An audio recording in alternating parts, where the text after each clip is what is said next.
कैसे हैं आप सभी? आई होप अच्छे होंगे, राइट। चलिए, मैं योगिता प्रजापति चैनल पे आप सभी स्वागत करती हूँ और आज मैं आपके लिए लेके हूँ एक्सरसाइज 6.5 का क्वेश्चन नंबर 6, जो कि छोटा सा समय है, इंपॉर्टेंट है, तो ध्यान समझिएगा बच्चों और साथ ही लाइक शेयर करना मत भूलिएगा। ओके, चलिए स्टार्ट करते हैं।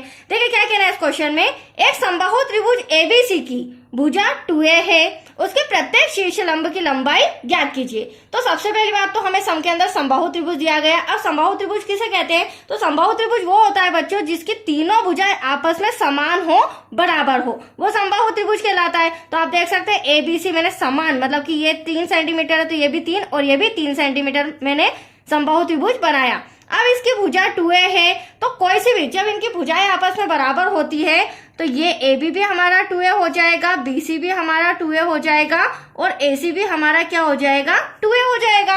अब उसके प्रत्येक शीर्ष लंब की लंबाई ज्ञात करनी है। अब शीर्ष लंब क्या?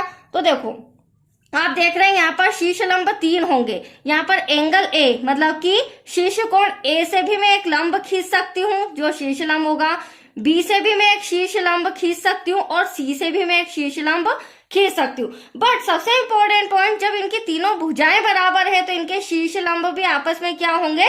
बराबर होंगे। तो हमें तीनों शीर्ष लंबों को फाइंड ना करते हुए किसी एक शीर्ष लंब को फाइंड करना है। तो यहाँ A से मतलब शीर्ष कोण से मैं एक यहाँ पर लंब खींच लेती हूँ, तो वो हो जाएगा हमारे लिए शीर्ष लंब। क्या हो जाएगा बच्चों? शीर्ष लंब। अब देखिए मैंने शीर्ष लंब खींचा है, इसे नाम दे देते हैं हम D। और लंब हमेशा कितने डिग्री का होता है? 90 डिग्री का। तो आप देख सकते हैं ड्रॉ के अंदर, अगर मैं त्रिभुज ADC की बात करूं तो भी ये 90 डिग्री का, और अगर ADB की बात करूं तो ये भी 90 डिग्री का। अब चूंकि BC हमारा पूरा 2a था, तो यहाँ पर मैंने इस तरह से यहाँ पर लंब डाला तो BC डिवाइड हो गया, मतलब कि BD हो जाएगा यहाँ पर A। टोटल भुजा 2a है तो BD A हो जाएगा और उसी प्रकार DC भी क्या हो जाएगा? A। अब हमें यहाँ करना क्या होगा? एक तरह से ये हमारा समकोण त्रिभुज बन रहा है, तो इन दोनों समकोण त्रिभुज में से किसी भी एक त्रिभुज को लेके हम पाइथागोरस प्रमेय का यूज करेंगे और AD फाइंड करेंगे, राइट। तो चलिए अब हम आते हैं रिटर्न पर। तो सबसे पहले दिया गया है, क्या दिया गया है? ABC एक समबाहु त्रिभुज है जिसमें जो AD है, राइट, वह क्या है? शीर्ष लंब है, राइट बच्चों। एवं यहां पर अब ये शीर्ष लंब है तो हम बोल सकते हैं जो एंगल D है वह बराबर है 90 डिग्री के, राइट। चलिए आगे बढ़ते हैं। अब हमें ज्ञात करना है इस AD को, शीर्ष लंब मतलब कि AD कितना है वो हमें फाइंड करके बताना है। तो जस्ट अभी मैंने बोला था या तो हम त्रिभुज ADC ले लेते हैं या फिर ADB। तो यहाँ पर मैं ADC त्रिभुज ले रही हूँ क्योंकि एटलीस्ट दोनों समकोण त्रिभुज है, और पाइथागोरस प्रमेय से हम यहाँ पर लंब ज्ञात कर लेंगे, क्योंकि पाइथागोरस प्रमेय में क्या होता है? ये हमारा कर्ण भुजा होती है, ये हमारी आधार, और ये हमारा क्या होता है? लंब होता है, राइट। तो चलिए हम लिखेंगे त्रिभुज ADC में एंगल D बराबर 90 डिग्री, राइट। इसीलिए पाइथागोरस प्रमेय से यहां पर लिखेंगे, इसीलिए पाइथागोरस प्रमेय से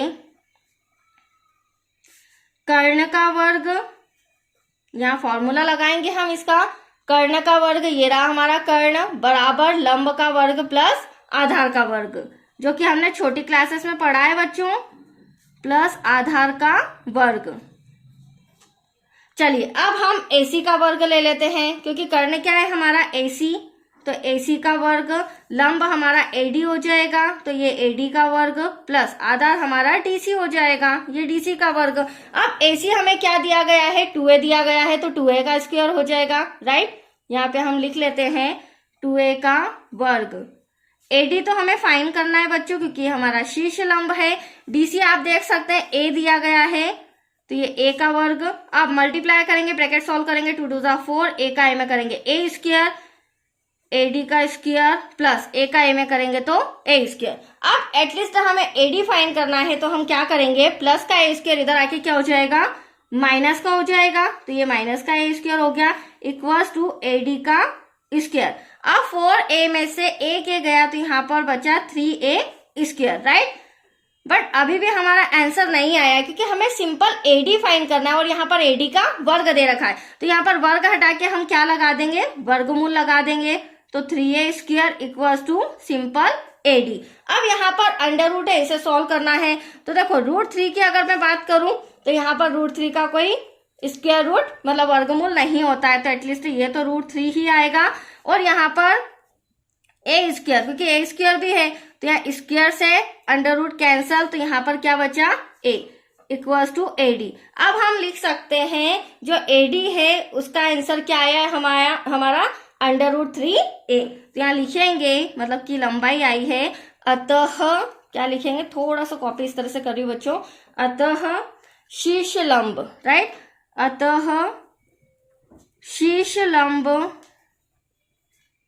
AD की लंबाई इक्वल्स टू √3a है, राइट। That's your answer. तो आया आपको समझ में, सम कंप्लीट हो चुका है, बहुत ही अच्छा था, छोटा सा था। अब नेक्स्ट वीडियो मिलेगा आपको क्वेश्चन 7 से रिलेटेड। ओके।